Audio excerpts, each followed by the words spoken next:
Direct तौर पे कोई ज्यादती मैंने नहीं, लेकिन जो एक स्कैंडल बनाया गया ऑडियो आपके उसकी बनाई वो गई। मेरी बात सुने, वो तो मैं अभी आपके कड़े आपके प्रोग्राम के अभी आपकी मैं बना लूं, वो तो कोई मसला नहीं होता। लेकिन वो साबित नहीं कर सके ना। लेकिन मेरी बात सुने, लेकिन देखिए उसको करके तो मैं वाहिद बंदा था ना कि मैंने उसका सामना भी किया 1 साल तक, और फिर उसके बाद साबित हो गया कि वो सारा कुछ गलत था। उन्हीं की हुकूमत थी और सेम पेज भी थी।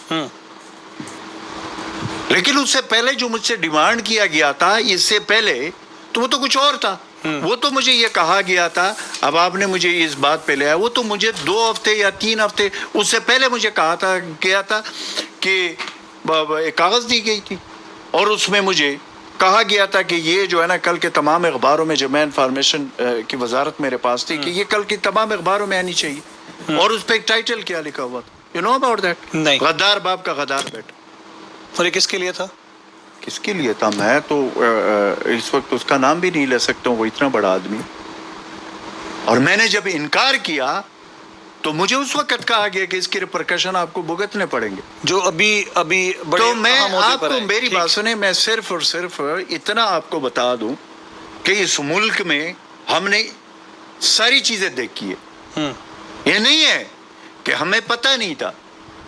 आप लेकिन जो आपसे की गई, हाँ। मैं ऑनेस्टली आपको बता दूं, जस्टिस फाइज ईसा साहब के हवाले से आप बात कर रहे हैं। देखिए मेरी बात सुने, मैं आपको ये कहा गया कि ये खबर लगवाई जाए तमाम अखबारों में। मैं सिर्फ आपको इतना बता दूं कि जब मुझे कहा गया था किसी के हवाले से, सियासतदानों के हवाले से, पार्टी की तरफ से था। देखिए ये कोई सियासतदान के हवाले से नहीं था। बहरहाल इतना मैं आपको बता दूं, आपको मैं आसिम ये बता दूं कि ये तकरीबन उसके तो फिर उनका नाम तो नवाज शरीफ साहब ने लिया कि उनका इस्तेसाब होना चाहिए, उनको कटहरे में लाना पड़ेगा, उनको पकड़ा जाए, उनको मुजरिम है, कौमी मुजरिम है। जिस इदारे या जिन लोगों की तरफ आप इशारा कर रहे हैं, तो उनका तो नवाज शरीफ नाम लेके वो वापस मुड़ गए, उन्होंने भी अपनी बात की तरदीद कर दी। मैं तो वो बात कर ही नहीं रहा हूं, क्योंकि अगर सियासतदान नहीं थे तो अरेंजमेंट तो वहीं से हो रहा था ना। आपको सिर्फ इन बिटवीन इतना ही कह सकता हूं कि यहाँ पे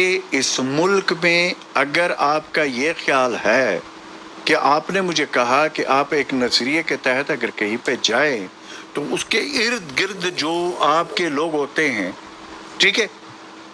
अब जिन लोगों ने, अच्छा आप मुझे एक बात बताइए, जिन लोगों ने उस वक्त जो बेनिफिशियरी थे, तो हम जैसे लोगों को नहीं छोड़ रहे थे, जो हम जैसे लोगों को उस वक्त तो सेम पेज था ना, सेम पेज था।